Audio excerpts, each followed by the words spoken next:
Hi friends, എല്ലാവർക്കും PSC winning ഷോട്ട്സിൻ്റെ പുതിയൊരു ക്ലാസ്സിലേക്ക് സ്വാഗതം. നമ്മൾ നോക്കാൻ പോകുന്നത് കാറ്റഗറി നമ്പർ 166/2023 നടന്ന ആ ഒരു കാറ്റഗറി നടന്ന പരീക്ഷയുടെ ചോദ്യപേപ്പറാണ്. അധികം സംസാരിക്കുന്നില്ല. ക്ലാസ് നിങ്ങൾക്ക് ഇഷ്ടമായാൽ തീർച്ചയായിട്ടും ഒന്ന് ലൈക്ക് ചെയ്യുക. ഉത്തരം മാർക്ക് ചെയ്തിട്ടില്ല. അതെന്തുകൊണ്ടെന്നാൽ ഉത്തരം നമ്മൾ പറഞ്ഞാണ് പോകുന്നത്. നിങ്ങൾ ചോദ്യം വായിച്ച് മനസ്സിലാക്കി അതിൻ്റെ ഉത്തരം കണ്ടുപിടിക്കാനാണ് ആ ഒരു രീതി പോകുന്നത് കേട്ടോ. അപ്പോൾ ഒന്നാമത്തെ ചോദ്യം, താഴെ തന്നിരിക്കുന്നവയിൽ ശരിയായവ തിരഞ്ഞെടുക്കുക. ഒരു ഉപഗ്രഹാധിഷ്ഠിത മാപ്പിംഗ് ടൂൾ സോഫ്റ്റ്വെയറാണ് ഭുവൻ. ഗൂഗിൾ എർത്തിന് ബദലായി ഇന്ത്യ വികസിപ്പിച്ചെടുത്ത സംവിധാനം.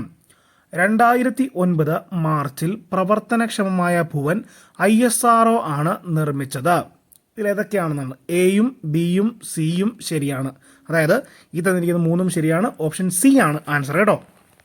രണ്ടാമത്തെ ചോദ്യം, മലയാളം ദൃശ്യമാധ്യമ ചരിത്രത്തിലെ ആദ്യത്തെ ആർട്ടിഫിഷ്യൽ ഇൻ്റലിജൻസ് വാർത്താ അവതാരകൻ ആരാണ്? ഓപ്ഷൻ ബി ഇവാൻ കേട്ടോ. ഓപ്ഷൻ ബി ഇവാനാണ്. മൂന്നാമത്തെ ചോദ്യത്തിലേക്ക് പോകാം. ഇന്ത്യയുടെ നികുതി സമ്പ്രദായവുമായി ബന്ധപ്പെട്ട ഏതാനും വസ്തുതകൾ താഴെ തന്നിരിക്കുന്നു. ഇവയിൽ ശരിയായ ജോഡികൾ കണ്ടെത്തുക. GST എന്നതിൻ്റെ പൂർണ്ണരൂപം ഗുഡ്സ് ആൻഡ് സർവീസ് ടാക്സ് എന്നാണ്. 103 ഭരണഘടനാ ഭേദഗതിയിലൂടെയാണ് GST നടപ്പിലാക്കിയത്. 2017 ജൂലൈ 1 ഈ നിയമം നിലവിൽ വന്നത്. ഇതൊരു പ്രത്യക്ഷ നികുതിയാണ്. ഇതിൽ ഓപ്ഷൻ സി, എയും സിയും ശരിയാണ് കേട്ടോ. എയും സിയും മാത്രമാണ് ശരി. ബാക്കി ബിയും ഡിയും എന്താണ്? തെറ്റാണ് കേട്ടോ. അപ്പോൾ എയും സിയും ശരിയാണ്. ഓപ്ഷൻ സി ആണ് ആൻസർ കേട്ടോ. നാലാമത്തെ ചോദ്യത്തിലേക്ക് നമ്മൾ പോകുന്നു. താഴെ തന്നിരിക്കുന്ന സൂചനകളുടെ അടിസ്ഥാനത്തിൽ പദ്ധതിയുടെ പേര് കണ്ടെത്തുക. നഗരങ്ങളിലെ തൊഴിൽ രഹിതർക്കാണ് ഈ പദ്ധതി കൊണ്ടുള്ള പ്രയോജനം. സ്വയം തൊഴിൽ പ്രോത്സാഹിപ്പിക്കുന്നു. ദാരിദ്ര്യ നിർമ്മാർജ്ജന പരിപാടിയുടെ ഭാഗമാണ്. ആൻസർ ഏതാണ്? സ്വർണ്ണ ജയന്തി ഷഹരി റോസ്ഗാർ യോജന കേട്ടോ. സ്വർണ്ണ ജയന്തി ഷഹരി റോസ്ഗാർ യോജന കേട്ടോ. അഞ്ചാമത്തെ ചോദ്യം, ഇന്ത്യയുടെ കായിക മേഖലയുമായി ബന്ധപ്പെട്ട് നൽകിയിരിക്കുന്ന വിവരങ്ങൾ ശരിയായ രീതിയിൽ ക്രമപ്പെടുത്തുക. Hockey PT Usha, Mumbai Indians, Viswanathan Anand, ഇതൊക്കെയാണ് ഇവിടെ തേക്കുന്നത് കേട്ടോ. ഹോക്കി ഏറ്റവും കൂടുതൽ ഒളിമ്പിക്സ് മെഡൽ നേടിയ ഇനമാണ്. 3. PT ഉഷ CUKയുടെ പ്രഥമ ഓണററി ഡോക്ടറേറ്റ്. മുംബൈ ഇന്ത്യൻസ് പ്രഥമ വനിതാ premier league cricket. Viswanathan Anand ലോക ചെസ് ചാമ്പ്യൻ പട്ടം നേടി. അപ്പോൾ എ ആണ് കേട്ടോ. അഞ്ചാമത്തത് എ ആണ് ആൻസർ. എ ആണ് ആൻസർ. ആറാമത്തെ ചോദ്യം, താഴെ തന്നിരിക്കുന്നതിൽ തെറ്റായ ജോഡികൾ ഏതെല്ലാം? താഴെ തന്നിരിക്കുന്നതിൽ തെറ്റായ നിത്യചൈതന്യ, കരിഞ്ചന്ത, പന്തി ഭോജനം സഹോദരനയ്യപ്പൻ, കുമാരനാശൻ ദുരവസ്ഥ, വൈകുണ്ഠസ്വാമികൾ സമത്വ സമാജം, ഇതൊക്കെയാണ് കൊടുത്തേക്കുന്നത്. ഇതിൽ തെറ്റായ ജോഡികളാണ് പറഞ്ഞേക്കുന്നത് എയും ബിയും കേട്ടോ. എയും ബിയുമാണ്. എയും ബിയും തെറ്റാണ്. ഓപ്ഷൻ എ ആണ് ആൻസർ കേട്ടോ. Option A. ഏഴാമത്തെ ചോദ്യം, കരിമ്പന പട്ടികകളിൽ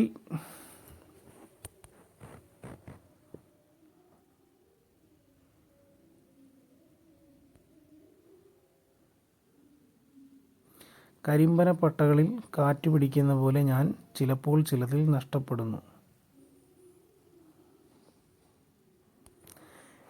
ഏഴാമത്തെ ചോദ്യം, കരിമ്പന പട്ടകളിൽ കാറ്റുപിടിക്കുന്ന പോലെ ഞാൻ ചിലപ്പോൾ ചിലതിൽ നഷ്ടപ്പെടുന്നു. അത് പകർത്താൻ ശ്രമിച്ചെന്ന് മാത്രം. ഏത് കൃതിയുടെ ആമുഖത്തിലാണ് ഇങ്ങനെ എഴുതിയിരിക്കുന്നത്? എവിടെയാണ്? ഖസാക്കിൻ്റെ ഇതിഹാസം കേട്ടോ. ഓപ്ഷൻ ബി ഖസാക്കിൻ്റെ ഇതിഹാസമാണ്. എട്ടാമത്തെ ചോദ്യം, ചേരുംപടി ചേർക്കുക. കലയും കലാകാരനും കേട്ടോ. അടൂർ ഗോപാലകൃഷ്ണനുണ്ട്, JC ഡാനിയലുണ്ട്, റസൂൽ പൂക്കുട്ടിയുണ്ട്, തോപ്പിൽ ബാസിയുണ്ട്. അപ്പോൾ ഇതിൽ അടൂർ ഗോപാലകൃഷ്ണൻ ദേശീയ അവാർഡുകൾ നേടിയ മികച്ച സംവിധായകനാണ്.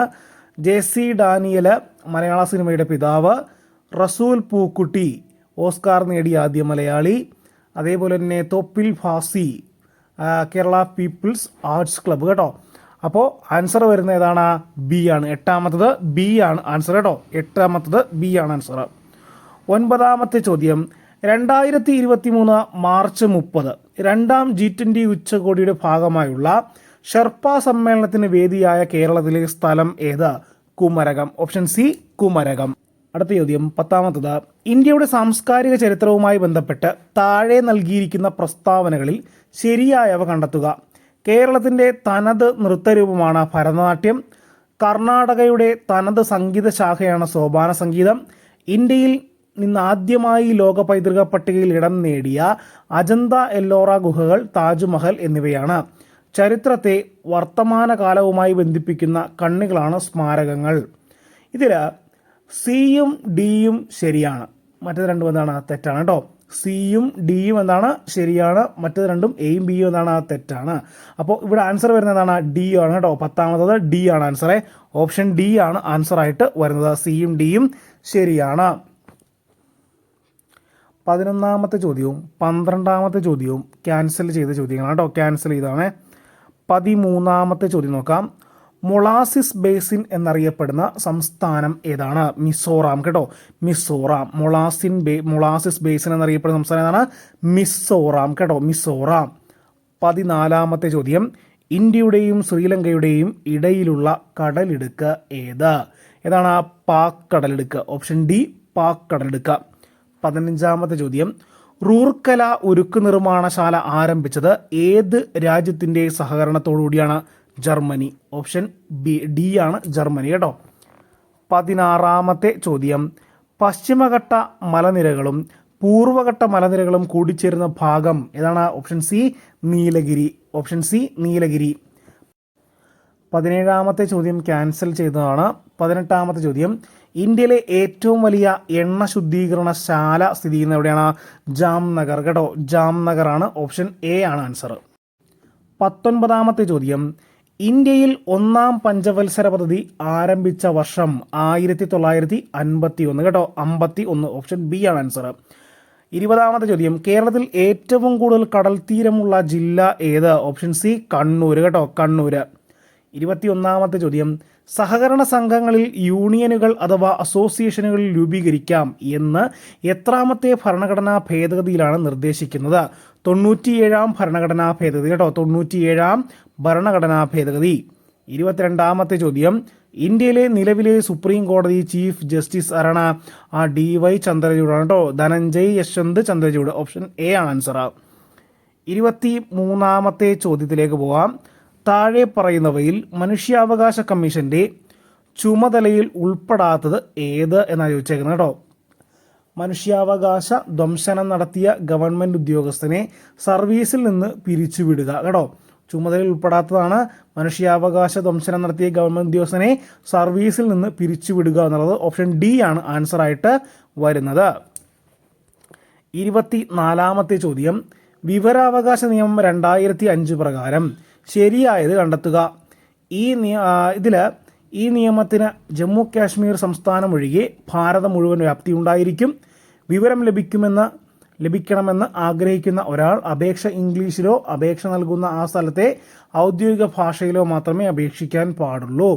വിദേശ സർക്കാരിൽ നിന്നും ലഭിച്ചിട്ടുള്ള രഹസ്യ വിവരം വെളിപ്പെടുത്തലിൽ നിന്നും ഒഴിവാക്കിയിരിക്കുന്നു. കേന്ദ്ര ഇൻഫർമേഷൻ കമ്മീഷൻ എന്നത് ചീഫ് ഇൻഫർമേഷൻ കമ്മീഷണറും ആവശ്യമെങ്കിൽ 10ൽ കവിയാതെ അത്രയും എണ്ണം കേന്ദ്ര ഇൻഫർമേഷൻ കമ്മീഷണർമാരും ഉണ്ടായിരിക്കും. ഇതിൽ ശരിയായത് 1, 3, 4 കേട്ടോ.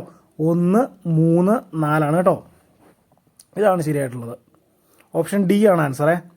25ാമത്തെ ചോദ്യം. കേരളത്തിലെ ഇപ്പോഴത്തെ മുഖ്യ വിവരാവകാശ കമ്മീഷണർ ആരാണ്? വിശ്വാസ് മേത്ത മാറിയിട്ടുണ്ട്. ഇപ്പോഴത്തെ ചീഫ് ഇൻഫർമേഷൻ കമ്മീഷണർ, മുഖ്യ വിവരാവകാശ കമ്മീഷണർ വി ഹരിനായർ ആണ് കേട്ടോ. വി ഹരിനായർ. ഈ ഓപ്ഷൻ അല്ല, വിശ്വാസ് മേത്ത ആയിരുന്നു, ഇപ്പോൾ വി ഹരിനായർ ആണ്.